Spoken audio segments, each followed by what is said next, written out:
Good morning, everyone. My name is Jenny Wilder, and I'm the rector of St. Anne's Episcopal Church here in Winston-Salem, North Carolina. And this is this week's COVID-19 guidelines update.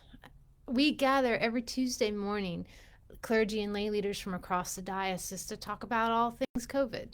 And this morning, we focused on the understanding that the diocese on the whole has moved back to phase 3 of our reopening plan. St. Anne's this past Sunday welcomed people back into the nave for worship in person for the first time since Christmas Eve. So we are grateful for those who joined us in worship in person and online this past Sunday. This coming Sunday, and you can actually make reservation or register now, we will offer 3 different seating options in our worship for 11 o'clock on Sunday. We will have socially distanced seating in the parish hall for folks who want to sit apart from everyone. We will have 12 seats available for that. We also have 12 seats available in the nave for social distancing, and those seats are on the 2 exterior aisles, the 2 aisles that are clinging to the wall.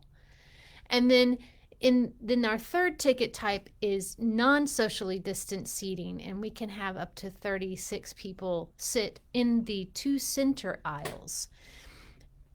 So if you are contemplating about returning to worship in person, you have 3 options to pick from for our Sunday 11 a.m. service. We will bring back the 8 a.m. service beginning in March. And our Celtic Eucharist service, which happens on Wednesdays at 6 p.m., is also open for folks to come and worship in person. And there is no registration required for that service. Now, if our numbers for that service go up and we need to make sure we have seats for everybody that are comfortable, then we will do a registration process. But for right now, we do not need to do registration for our Celtic Eucharist, but you are welcome to come. That's our update for COVID at this time. I am happy to report that the percent positive case rate is coming down. When I looked at it yesterday at noon, we were at 28.8% positive case rate, and I never thought I'd be happy to say we're at 28.8%, but that's down almost 11 points from Friday of last week or the week before. It got high. It got up to almost 39.5%. So we are on the downward slope. We are flattening the curve, and we are continuing to be mindful of everyone's safety for folks who want to come to in-person worship, and doing our best to make sure those who are worshiping from home feel connected and a part of our worship regardless of where you are. As you know, this past Sunday, Pam celebrated her last Sunday with us. She preached a mighty fine sermon, and I encourage you to check it out if you haven't already. All services that we have on Sunday that are live streamed are then held on our Facebook page. So if you ever miss a Sunday and you want to go back, feel free to do that on our YouTube page. And then the most latest Sunday service is also on our homepage at our website. I felt like there was something else I wanted to tell you. Oh yeah, this morning I put out into Eventbrite the 2 Ash Wednesday services that we're having on Wednesday, March the 2nd. We have a noonday Ash Wednesday service and a 6 p.m. Ash Wednesday service. So those are open and available for folks to make reservations or register for now.